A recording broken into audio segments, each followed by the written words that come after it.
Pagi harinya, kedua kekuatan yang saling bertentangan tersebut kembali saling berhadap-hadapan di Prambanan. Ada yang sedikit berbeda dari pihak barisan Pajang hari ini dengan kemarin. Kali ini nampak puluhan gajah telah disiapkan di barisan depan sebelah tengah mereka. Di belakang pasukan gajah nampak ribuan prajurit pejalan kaki bersenjatakan tombak dan pedang. Sementara pasukan berkuda ditempatkan di sayap kiri dan kanan. Adipatih Manca, hari ini kita akan saksikan apakah taktik yang kau gagas bisa berhasil memukul Mataram, ucap Sultan Hadiwijoyo pada Patih Mancanegoro. Insya Allah Gusti, dan mungkin perlu hamba laporkan, menurut pasukan pengintai kita, Tumenggung Surodipo yang bergelar Elang Mataram tidak nampak di barisan berkuda mereka. Yang nampak hanya Tumenggung Mayang, ujar Patih Manca. Jadi bagaimana menurutmu? Tanya Sultan Hadiwijoyo. Menurut hamba, Ki Juru Mertani sudah bisa memperkirakan bahwa hari ini kita akan mengerahkan pasukan gajah kita, sehingga ia memerintahkan Elang Mataram untuk memimpin pasukan khusus yang akan menghadapi pasukan gajah kita. Namun, menurut perhitungan hamba, meskipun mereka telah menebak taktik kita akan bisa memenangkan peperangan hari ini dan membuat banyak korban di pihak mereka, jelas Patih Manca. Bagus, lakukanlah yang menurutmu adalah hal yang baik. Tapi ingat, aku tidak ingin kejadian seperti kemarin terulang lagi, peringat Sultan Hadiwijoyo. Sendika Gusti, jawab Patih Manca. Sultan Hadiwijoyo kemudian naik ke atas gajah tunggangannya, sementara Patih Manca memacu kudanya untuk menghampiri Tumenggung Leksopuro yang bertugas memimpin pasukan gajah. Adi Tumenggung, sepertinya orang-orang Selo itu telah bisa menebak strategi kita hari ini. Menurutku, mereka akan memerintahkan penggawa andalannya, Tumenggung Surodipo, si Elang Mataram itu, untuk menjadi pasukan khusus yang akan menghadapi pasukan gajahmu. Tumenggung Leksopuro mengangguk-angguk. Tumenggung Pajang yang merupakan kakak kandung dari almarhum Tumenggung Dirgopuro yang kemarin tewas di tangan Surodipo ini merasa senang hatinya. Ia mengepalkan tangannya. Bagus kalau begitu. Aku sudah tidak sabar untuk membayar hutang nyawa adikku padanya. Hati-hati, jangan takabur, jangan remehkan dia. Dia telah berhasil membunuh dua Tumenggung kita, Tumenggung Suratanu dan adikmu, Tumenggung Dirgopuro, peringat Patih Manca. Kakang Patih tenang saja. Sehebat apapun dia, sekebal apapun tubuhnya, dia tidak akan mampu menghadapi mustika mata kobra pelebur nyawa milikku. Seluruh ajian kedikjayaannya akan lenyap oleh keampuhan mustikaku, jawab Tumenggung Leksopuro sambil menggeram. Baiklah, tapi kau harus tetap hati-hati, jangan sembrono. Jangan sampai kau mengorbankan para prajuritmu untuk membalas dendam, pesan Patih Manca. Hamba Kakang Patih, tegas Tumenggung Leksopuro. Sementara itu, di pihak Mataram, semua prajurit dan para panglima Mataram menatap nanar melihat barisan pasukan gajah yang ditempatkan di barisan terdepan pasukan Pajang. Itu artinya pasukan gajah Pajang akan menjadi pasukan pendobrak kekuatan Mataram. Berbeda dengan kemarin yang kebanyakan pasukan gajah hanya ditempatkan di garis belakang pertahanan Pajang. Seperti yang telah kita perkirakan, hari ini mereka masih menggunakan gelaran Garuda Ngelayang dan akan langsung mengandalkan pasukan gajah sebagai pasukan pendobrak di paruh burung mereka, ucap Ki Juru Mertani. Senopati mengangguk. Ia kemudian menatap kepada seluruh panglima perang Mataram. Mereka menggunakan gelaran Garuda Ngelayang. Berarti kita berhadapan dengan Garuda raksasa. Kedua capit urang kita harus mampu menjadi gunting untuk memotong sayap mereka. Setelah itu, jangan terlalu maju menusuk ke bagian tubuh Garuda, karena di sanalah inti kekuatan mereka. Potonglah bagian tengah dan porak-porandakanlah kedua sayapnya, agar kita bisa memukul bagian paruh burungnya. Sebab kalau tidak, kedua sayap itu akan menjepit dan membawa kita ke dalam lingkaran inti kekuatan mereka. Dan kalau sampai ini terjadi, kita dalam kesulitan besar.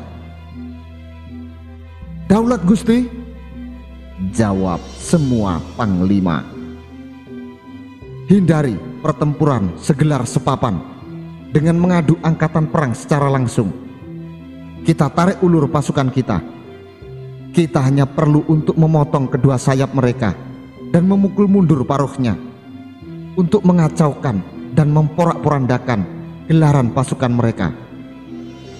Setelah itu kita akan bertahan dan mengandalkan pasukan panah serta meriam kita, lanjut Senopati.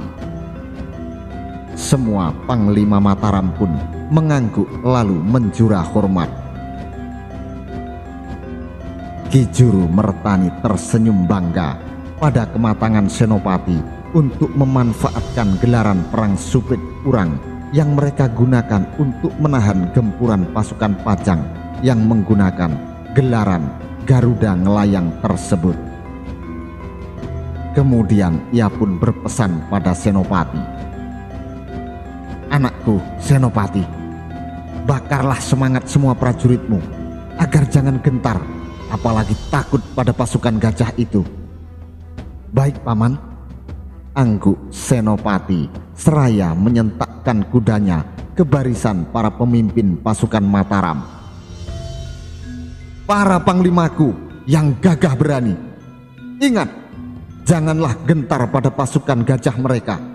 Sebagaimana kemarin kalian dengan gagah berani bisa menghadapi pasukan berkuda Pajang yang jumlahnya banyak itu.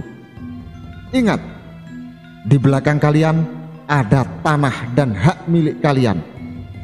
Jangan biarkan pasukan gajah itu mendobrak pertahanan kita dan menginjak-injak tanah milik kita. Sendika dawuh Gusti, jawab semua panglima Mataram. Kemudian mereka pun kembali ke barisan prajurit yang mereka pimpin. Sesaat kemudian trompet sangkakala pun ditiup, tambur dipukul berdebur-debur, gong pun dipukul. Senopati pun segera memerintahkan agar bende Kiai Bicak dipukul. Ternyata suaranya masih keras menggelegar seperti kemarin. Hal itu menumbuhkan kepercayaan diri di pihak Mataram untuk menghadapi pasukan Pajang yang jumlahnya masih jauh lebih besar daripada mereka. Perang pun kembali berkobar dengan dahsyatnya. Lebih seru, lebih sengit, dan lebih kejam dibandingkan kemarin. Apalagi pasukan gajah Pajang yang mulai digerakkan untuk merangsek kekuatan Mataram langsung membuat pihak Mataram menjadi kelabakan dan tertekan hebat.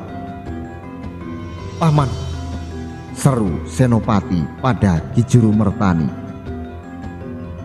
Ki Juru Mertani pun mengangguk.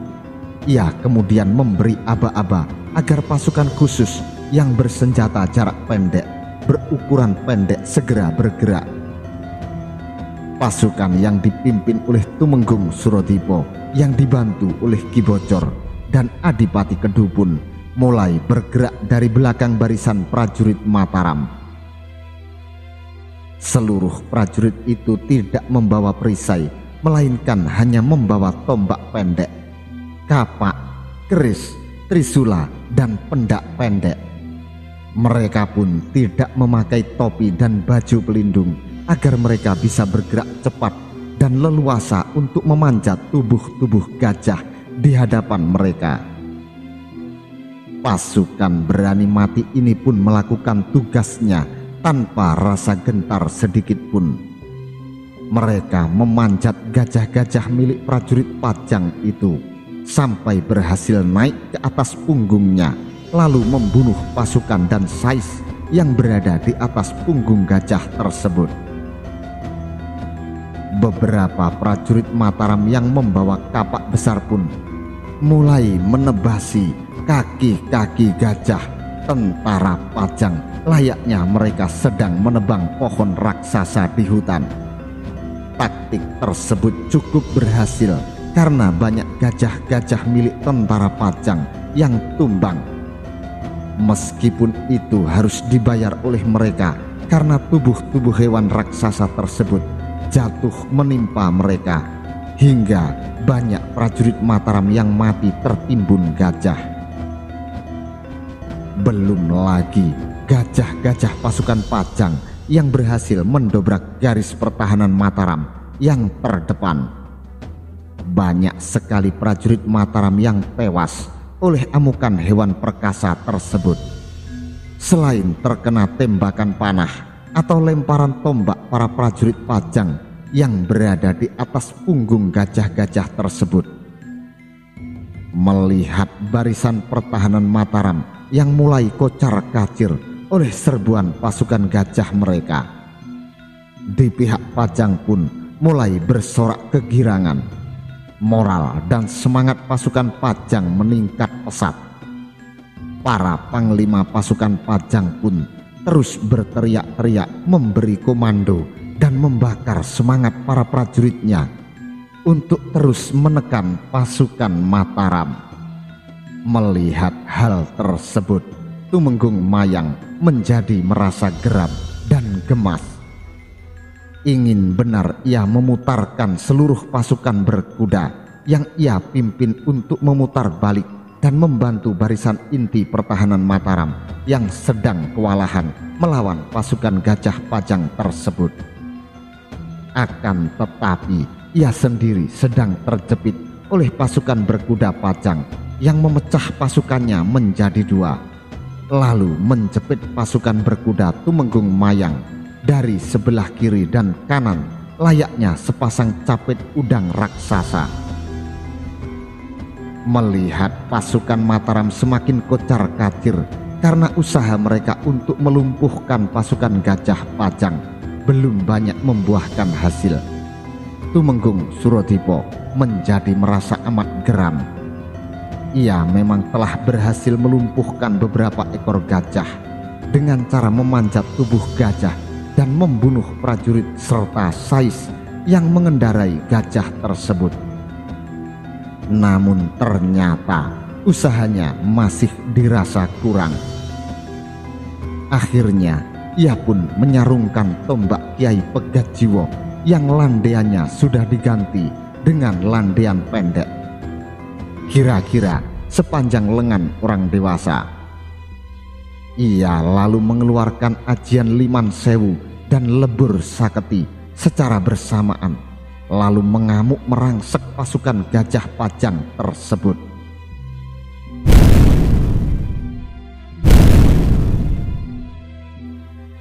Dua ekor gajah langsung tumbang dalam seketika ketika dibanting oleh Surodipo, dan seekor lagi tumbang terkena pukulan lebur saketi dari Tumenggung Surodipo. Pasukan Mataram pun bersorak-sorai gembira melihat kehebatan salah satu komandan mereka. Moral dan semangat juang mereka pun pulih kembali. Melihat hal tersebut, Tumenggung Leksopuro yang telah berhasil membunuh beberapa prajurit Mataram yang berhasil naik ke punggung gajahnya menjadi teramat geram. "Surodipo, dialah yang membunuh adikku kemarin. Sais, arahkan gajah kita pada penggawa Mataram itu. Bunuh dia!" Komandonya. Gajah terbesar yang memimpin pasukan gajah tersebut langsung dikemudikan untuk menghampiri Surodipo. Tak terhitung berapa banyak pasukan Mataram yang nyawanya melayang atau terluka parah karena tertabrak atau terinjak gajah ini. Belum lagi anak-anak panah dan tombak yang dilontarkan dari atas punggung gajah ini yang cukup banyak meminta korban nyawa para prajurit Mataram. Para prajurit Mataram pun berusaha untuk melumpuhkan gajah tersebut.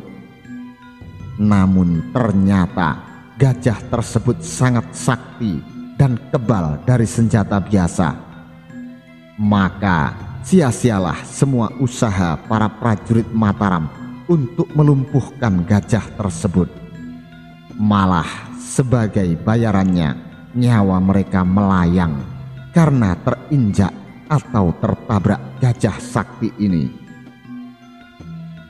Tumenggung Surodipo amat geram melihat banyaknya prajurit Mataram yang gugur oleh gajah yang ditumpangi oleh Tumenggung Leksopuro tersebut.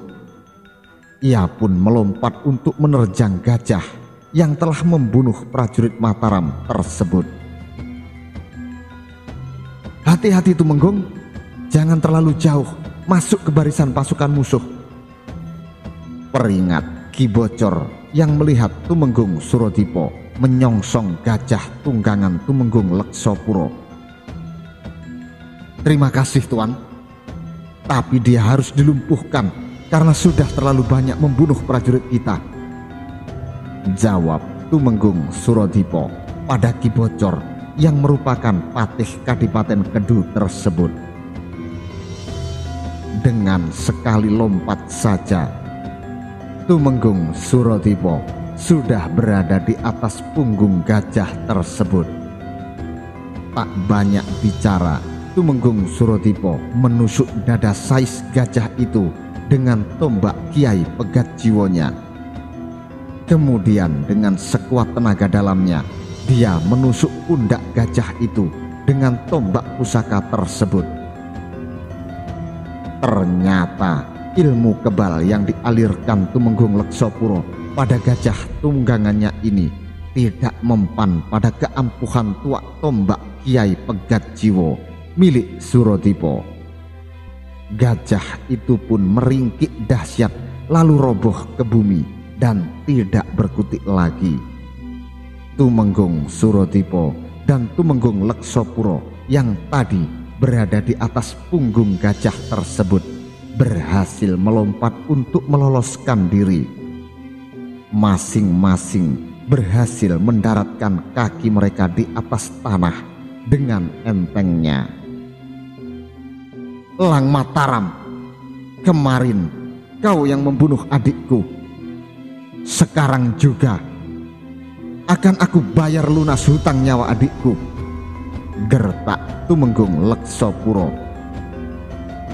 "Tuan sendiri pun telah banyak membunuh prajurit Mataram, maka saya akan membalaskan kematian mereka," tegas Surodipo. Tumenggung Leksopuro langsung menghunus keris pusaka yang terselip di pinggangnya. Dengan sorot mata yang dipenuhi oleh api dendam yang membara, ia mengacungkan kerisnya ke muka pada Tumenggung Surodipo. "Lang Mataram, cepat cabut kerismu. Aku, Tumenggung Leksopuro, menantangmu untuk duel sampai mati." "Terima kasih atas kebaikan Tuan Tumenggung, tapi saya akan menghadapi Tuan Tumenggung dengan tangan kosong saja," jawab Tumenggung Surodipo sambil memasang kuda-kudanya. Sombong. Baik, kalau begitu kau minggatlah ke neraka. Hiya!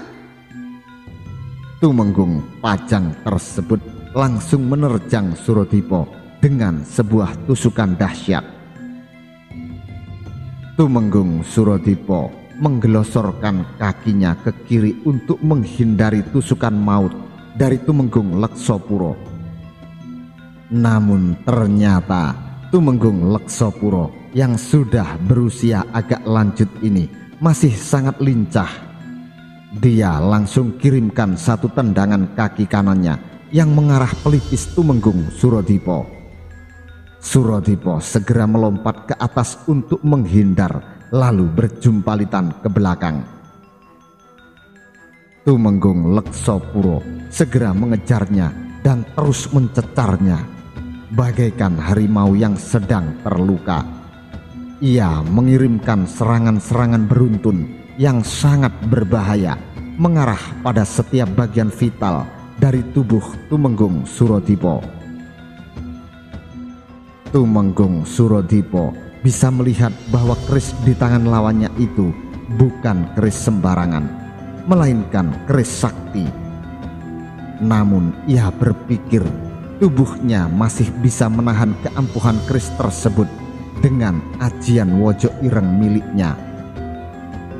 Maka pada suatu ketika Tumenggung Leksopuro mengirimkan satu tusukan yang amat berbahaya mengarah pada jantung lawannya.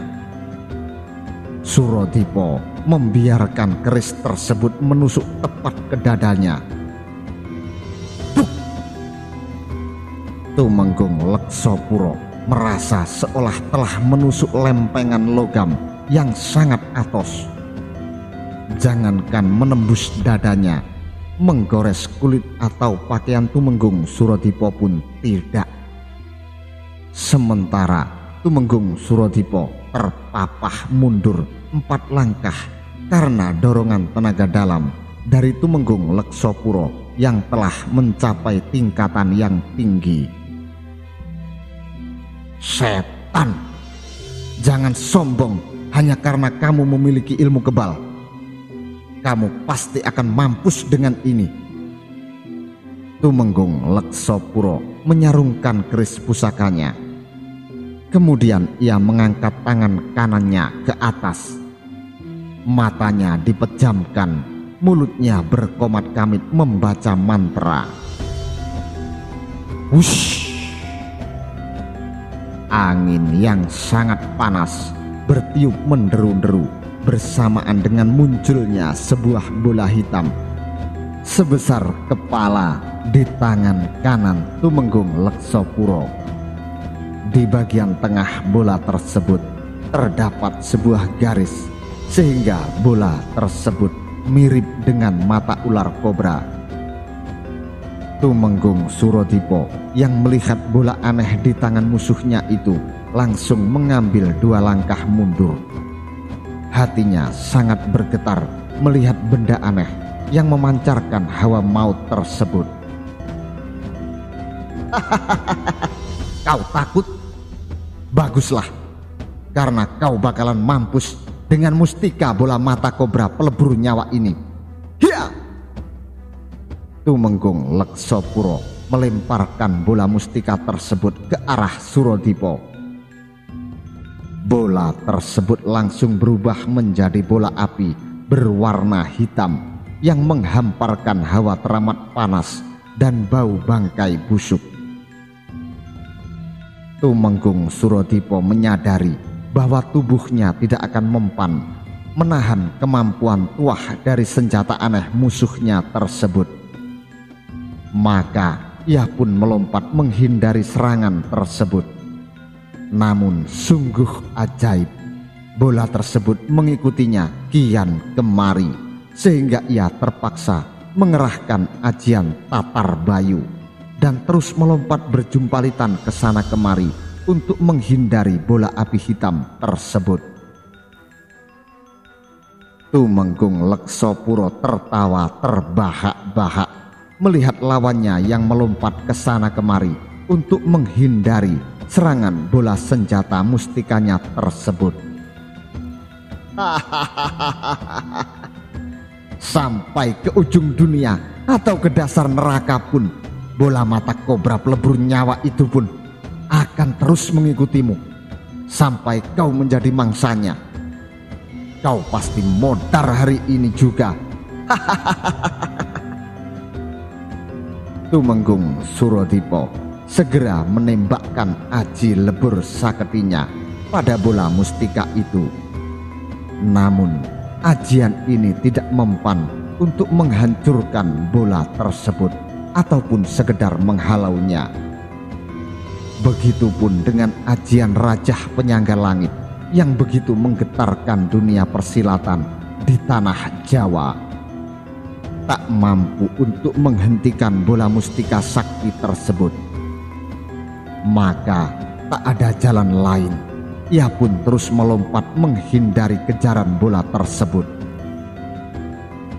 Lama-kelamaan, Tumenggung Surodipo menjadi cukup frustasi juga karena ia terus-menerus dikejar oleh senjata mustika yang sangat berbahaya tersebut.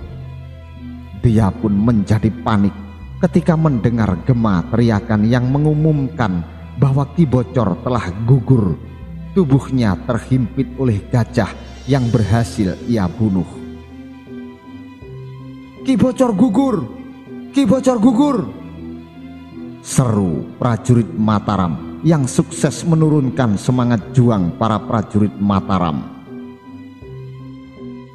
Tumenggung Surodipo menjadi panik dan sedikit kehilangan konsentrasinya, sehingga ia salah mengambil langkah untuk menghindari kejaran senjata mustika musuhnya itu. Kakinya tersandung bangkai gajah sehingga ia terjatuh. Belum sempat untuk berbuat apa-apa, mustika bola mata kobra sudah ada di hadapannya dan terus menerjang mengarah tubuhnya. "Celaka!" keluh Tumenggung Surodipo. Maka dengan gerakan secepat kilat, ia pun menghunus keris pusaka Kiai Guntur Geni yang terselip di pinggangnya. Angin deras yang teramat panas pun bertiup seiring dengan munculnya suara-suara seperti raungan 100 setan ketika ia menghunus keris pusaka pemberian Kiai Suryo Alam tersebut. Tumenggung Surodipo menusukkan kerisnya ke muka pada mustika bola mata kobra pelebur nyawa yang menerjangnya. Selarik sinar biru yang tak terkirakan panasnya seperti guntur raksasa menggemuruh keluar dari ujung kerisnya, memapasi senjata mustika lawannya.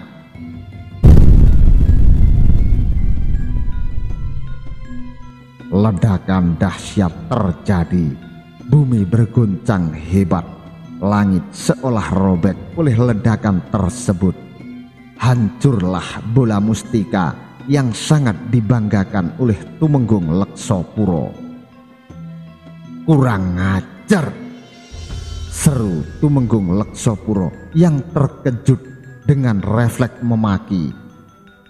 Begitu melihat senjata mustika andalannya tersebut hancur lebur, dan sekarang ia malah sangat terkejut ketika melihat Tumenggung Surodipo.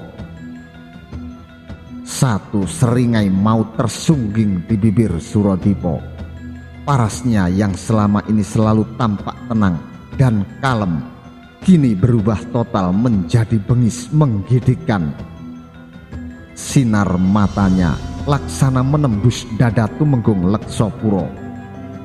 Dia berubah total menjadi seperti ini setelah menghunus keris pusaka Kiai Guntur Geni, warisan dari gurunya.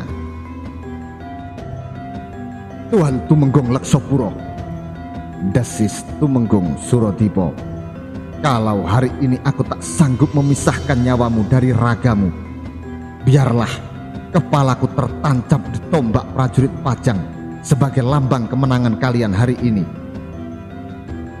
Tumenggung Leksapura tertawa dingin. Baik, aku pegang ucapanmu. Keluarkan semua ilmu simpananmu. Kalau kau punya 10 senjata, cabut sekaligus agar tidak mati penasaran. Tumenggung Leksapura menggerung dahsyat, kemudian menembakkan pukulan ajian cadas ngampar yang terkenal sangat dahsyat itu. Bola-bola api disertai sinar berwarna perak keluar dari kedua kepalan tangannya, menyasar tubuh Tumenggung Suradipa. Tumenggung Suradipa tetap tenang dengan wajah dinginnya yang menghembuskan aura untuk membunuh. Dia acungkan keris Kiai Guntur Geninya ke muka, dan sungguh ajaib, seluruh bola api yang ditembakkan oleh Tumenggung Leksapura lenyap terhisap oleh keris di tangan Tumenggung Suradipa. Tumenggung Leksapura keluarkan seruan tertahan karena kaget melihat apa yang terjadi di hadapannya. Namun rupanya itulah detik-detik terakhir hidupnya di Marcapada ini, karena dalam sekejap mata ujung keris dari Tumenggung Suradipa telah menembus dadanya yang tembus sampai ke punggungnya. Seketika itu juga sang Tumenggung andalan pasukan Pajang ini pun tewas dengan dada berlubang tembus sampai ke punggungnya, dan sekujur tubuh hangus menghitam seolah tersambar petir oleh tuah kesaktian keris Kiai Guntur Geni. Tumenggung Leksapura gugur! Tumenggung Leksapura gugur! Seru pasukan Pajang menggema ke seantero Prambanan. Tumenggung Suradipa pun membiarkan ketika beberapa orang prajurit Pajang pun langsung membawa jenazah Tumenggung Leksapura ke garis belakang pertahanan mereka. Sementara para prajurit Pajang menggotong jenazah Tumenggung Leksapura, ia menyarungkan keris Kiai Guntur Geninya karena pengaruhnya tidak baik. Jika ia terlalu banyak memakainya untuk membunuh pasukan Pajang, bisa-bisa ia jadi dikendalikan oleh keris sakti tersebut. Kemudian ia pun mencabut tombak Kiai Pegatjiwa yang masih tertancap di pundak gajah tunggangan Tumenggung Leksapura. Tumenggung Suradipa lalu menendang bangkai gajah yang menghimpit jenazah Ki Bocor.